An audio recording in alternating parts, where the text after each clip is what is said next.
empezar a hablar de cosas que no son necesariamente políticas, Sí. aunque pueden serlo. Por ejemplo, una película.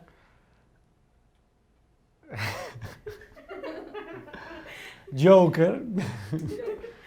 Ok, una canción.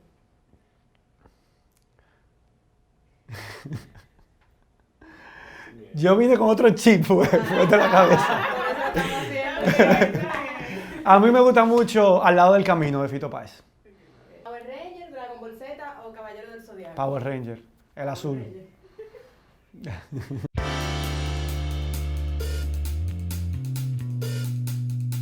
Hola, soy José Horacio Rodríguez, candidato a diputado por el partido Alianza País por la circunscripción 1 del Distrito Nacional.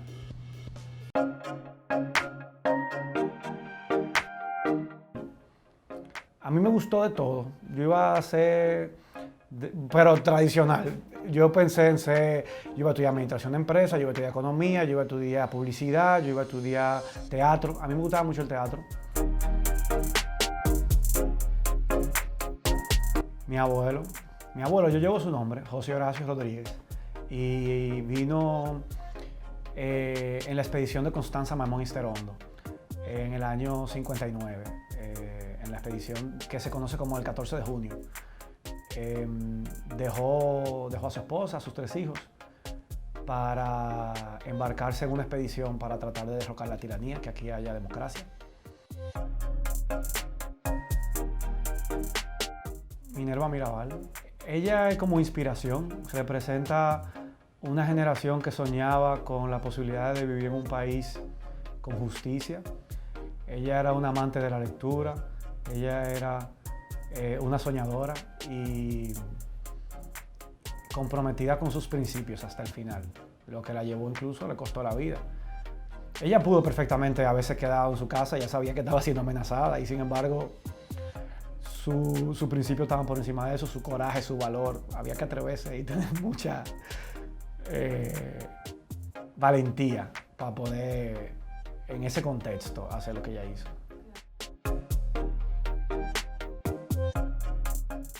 Yo lo he pensado, sí. Yo creo que no igual. En el año 96 había mucha esperanza y había la certeza de que íbamos a salir de ese semidictador que era Balaguer. Era una certeza ya, porque la Constitución obligaba a un cambio. Y eso despertó mucha esperanza. Yo recuerdo que yo acompañé a mi papá a votar en esa elección del 16 de mayo del 96. Cuando tú tienes 18 años, tú crees que el derecho se trata de una carrera para luchar por la justicia. Y en ese momento eso me motivó a estudiar derecho.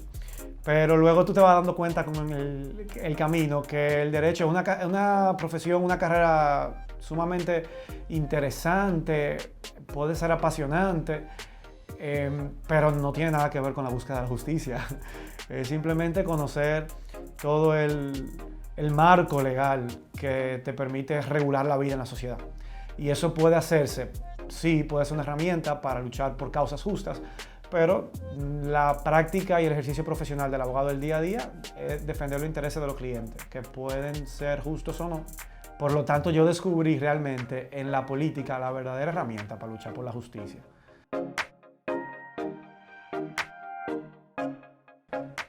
De lleno, en el año 2015, en enero del 2015, yo decidí que era el momento, había una coyuntura propicia para trabajar en la creación de un nuevo espacio de participación política. Y así comenzamos a fundar el Partido Opción Democrática, con un grupo de mucha gente buena que en su gran mayoría nunca había participado en la política, pero que estaba interesada en encontrar un espacio desde el cual poder dedicar su tiempo, su energía a construir eso mismo, la posibilidad de pensar juntos soluciones a los problemas que nos afectan a todos. Y por eso decidimos hacerlo de un nuevo partido político, porque no encontrábamos ninguno que no nos diera quizá vergüenza decir que pertenecemos a un determinado partido político, y por eso creamos esa nueva plataforma, Opción Democrática, que ahora ha avanzado y se ha fusionado con Alianza País. Muchos de ustedes yo sé que me han escuchado hablar de la buena política. Un diputado es básicamente un tomador de decisiones. Los diputados toman decisiones importantes. ¿Por qué? Porque nos afectan a todos. Las decisiones que tomen pueden tener un impacto en la vida de los 10 millones de dominicanos. Y ese impacto puede ser positivo o puede ser negativo. Y depende cómo está orientado los intereses que mueven a esos tomadores de decisiones. Yo quiero ser diputado para tomar esas decisiones pensando siempre en qué es lo que le conviene al país, qué es lo que le conviene a la gente. Y eso hace mucha falta en nuestro país. La mayoría de los diputados, senadores que hemos tenido no están pensando en los intereses en función de sus valores y de su principio, de los intereses colectivos, sino que están pensando en los intereses particulares de sus partidos. Y yo creo que eso es lo que tiene también tan desacreditado la política, que la gente no siente que la política funciona para favorecer el interés común, sino el interés particular de un grupito. Y desmontar esa estructura me motiva a participar. Y para eso quiero ser electo diputado, para trabajar en esa dirección. El mejor ejemplo que lo estamos haciendo. Nosotros lo estamos haciendo. Es un reto, quizás incluso si tú me preguntas, es lo más difícil de todo. La cuestión de financiamiento, sobre todo porque en nuestro país no hay una regulación, no hay topes sensatos y razonables de límites y de gastos a los gastos de campaña, ni se regulan ni se fiscalizan de dónde se obtienen esos fondos. Entonces tú compites contra candidatos y candidatas que están financiados por el Estado, que están financiados porque tienen familiares que dirigen instituciones públicas con un gran presupuesto que lo ponen a disposición de ellos, o candidatos financiados por grandes empresarios que están haciendo una inversión para poder tener en el Congreso representantes que velen por sus intereses. Pero nosotros estamos haciendo una campaña financiada solamente por la ciudadanía. En tanto que somos financiados por la ciudadanía, podemos defender los intereses de la ciudadanía.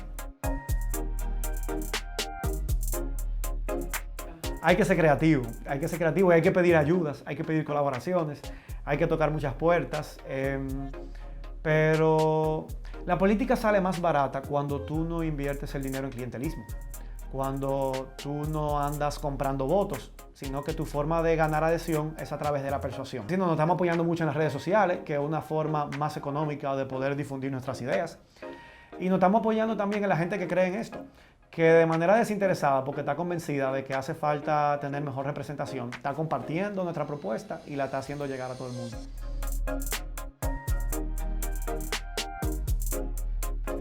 Por suerte, esta demarcación en la que estamos compitiendo, proporcionalmente es quizá la que más tiene acceso a la información. Aún así, hay segmentos que quizá no tienen igual acceso. Nosotros también estamos en el territorio, estamos en las calles, estamos haciendo recorridos. Y en esos recorridos lo que estamos es hablando con la gente, compartiéndole nuestras propuestas, nuestras ideas y explicándole por qué hace falta que dejemos de ser apáticos. Como ciudadanos, yo creo que tenemos que prestar mucho ojo, mucha atención a las alianzas que hacen los partidos, porque comenzamos aquí hablando sobre lo que pasó en el año 96. Y en el año 96, Leonel pudo ganar gracias a una alianza con Balaguer. ¿Y qué terminó pasando? De alguna manera, el PLD, que era un partido promesa, terminó reproduciendo y sustituyendo las malas prácticas que en el pasado se venían cometiendo desde esa partidocracia tradicional que antes era PRSC y PRD, Partido Reformista y PRD. Al llegar el PLD con el apoyo del Partido Reformista, de alguna manera eso lo contaminó. Y eso hizo que no se diera el cambio que se esperaba. En este tipo de alianzas normalmente siempre se pacta impunidad. Uno de los principales problemas que tenemos en la República Dominicana es este régimen de impunidad que sostiene a la élite política y a la élite gobernante sobre todo. Y sería muy decepcionante que si se da ese cambio que nosotros esperamos que se dé ahora en el 2020, sea producto de un pacto de impunidad también con una facción del PLD. La lucha de la historia reciente es la lucha contra la corrupción y la impunidad. Pero yo creo que el verdadero problema de la República Dominicana es la desigualdad social y la pobreza. Cuando tú ves las encuestas, por ejemplo, mucha gente te dice, no, el problema que más me preocupa es la delincuencia. Eso está directamente relacionado y vinculado a la desigualdad social. Y los otros problemas son, por ejemplo, la falta de empleo o los bajos salarios. Eso también es parte de la desigualdad social, porque la riqueza que el país está generando se está concentrando en un grupito arriba y no se está distribuyendo en toda la sociedad. Bueno, la lucha del país en los últimos años ha sido por combatir la corrupción y la impunidad, es totalmente válida, yo me identifico y he participado de esa lucha, Pero yo creo que la República Dominicana el principal problema pendiente que tiene es la desigualdad social y la pobreza. Pero yo entiendo que nosotros necesitamos un país que sea capaz de generar mayores niveles de riqueza. Y para eso se necesita reglas de juego claras, se necesita seguridad jurídica. Como dije, el principal problema es la pobreza y la desigualdad, y la riqueza que se genera está siendo mal distribuida, pero es insuficiente. Nosotros tenemos que generar mayores riquezas también para poder reducir la pobreza. El otro tema que afecta a la República Dominicana es el tema ambiental, y está relacionado también con el tema de la desigualdad social y de la pobreza. Está relacionado con el tema de la educación, y la gente es consciente de eso. Aquí es fundamental de que independicemos la justicia. El diseño que está establecido en la Constitución permite que siempre quien tenga el control de la presidencia pueda también tener control de la justicia. Y eso se puede cambiar si cambiamos ese diseño. Y esa propuesta requiere una mayoría. Y por eso esa propuesta la ha asumido Alianza País. Vamos a hacer las reformas que permitan que el Ministerio Público, el procurador, sea independiente. Que los jueces sean de carrera. Que sean inamovibles. Que por lo tanto, si le emiten una sentencia que no le gusta al poder político, no lo puedan cambiar.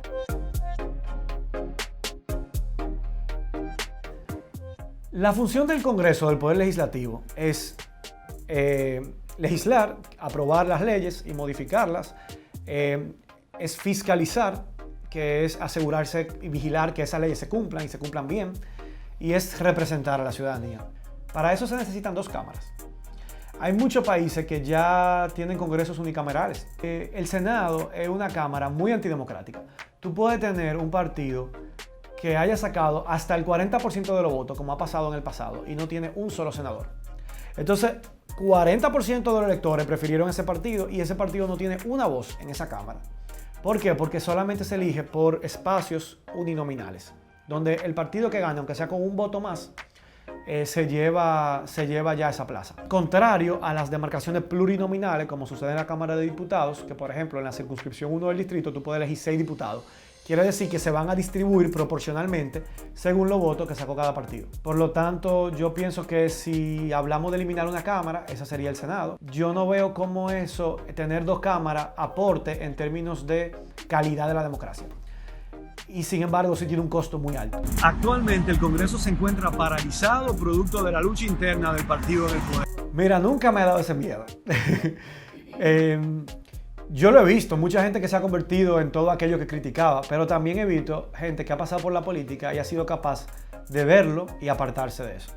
El ejemplo de Minú me hizo darme cuenta cuando ella escribió un artículo en el periódico diciendo que ella se dio cuenta que el PLD se había convertido en todo aquello contra lo que ellos luchaban hace 20 años atrás o cuando ellos tenían 20 años. Y eso fue el principal motivo que la hizo, por ejemplo, renunciar a ese partido y abandonar un partido en el poder, que siempre conlleva mucho sacrificio, todo el mundo lo sabe.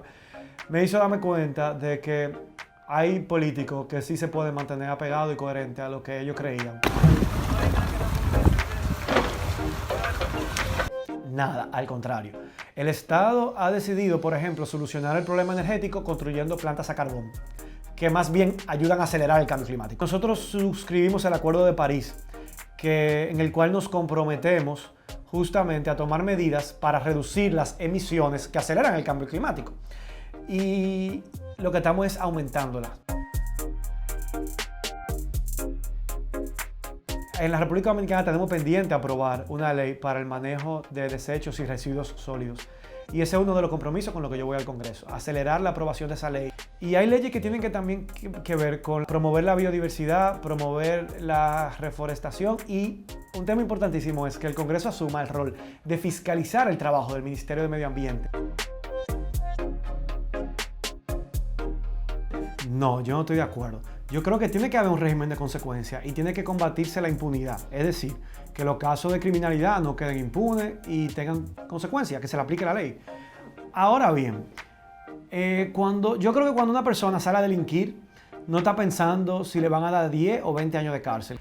Hay que ver cuáles son los factores que llevan a una persona, a un joven de 19 años, a decidir buscársela robando, asaltando, en lugar de estar emprendiendo un proyecto, estudiando o trabajando. Esa es la sociedad que tenemos que construir. Una que lleve a los jóvenes a decidir emprender, trabajar o estudiar, y no que vea la posibilidad de poder tener un sustento de vida delinquiendo en las calles. Mira, en las últimas semanas se han estado dando violaciones a los derechos humanos y yo me pregunto, ¿dónde está el defensor del pueblo? ¿Dónde estuvo la defensora del pueblo cuando desalojaron a los campesinos del Ceibo? ¿Dónde estuvo la defensora del pueblo cuando el presidente de la Cámara de Diputados decidió apresar a un ciudadano por expresarse libremente, aún no le haya gustado lo que haya dicho? Yo pienso que también desde el Congreso se puede hacer un rol importante. Otra de las comisiones, uno puede pertenecer a 4 comisiones, y otra de las comisiones que me interesa trabajar desde el Congreso es justamente la Comisión de los Derechos Humanos.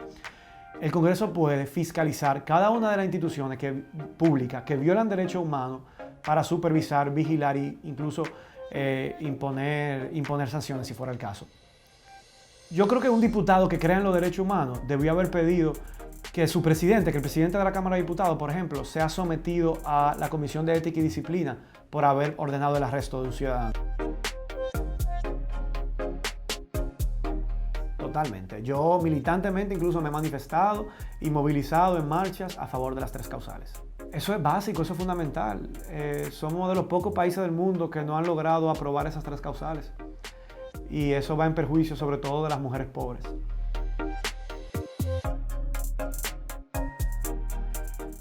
Yo no me lo explico. Hay un tema cultural.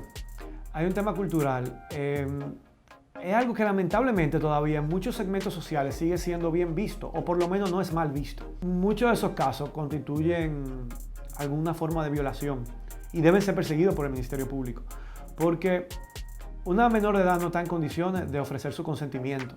Eso está tipificado en el código. El menor de edad no puede dar su consentimiento, por lo tanto, si se está dando esta relación, eso constituye una violación. Y es importante que desde el Ministerio Público se tomen medidas para perseguir esos casos, sancionarlos. Y también es importante que el Congreso termine de erradicarlo en términos legales, de prohibirlo. Señores, es importantísimo que elijamos la gente que nos va a representar. No todo el mundo es igual. Vamos a pensar cuando estábamos en el colegio, en una clase. Toditos los estudiantes se copiaban, toditos los estudiantes eran unos sinvergüenza y unos charlatanes. No, habían estudiantes serios. La gente seria también está en la sociedad. Y esa gente seria que decide dar un paso y participar en la política, vamos a apoyarlo, señores. El país le conviene. Bueno, señores, no se queden en su casa. Participemos, tomemos la decisión nosotros de quiénes son los que van a ejercer el poder que es nuestro durante los próximos 4 años en el Congreso, en el Senado y desde la presidencia. Participemos, votemos.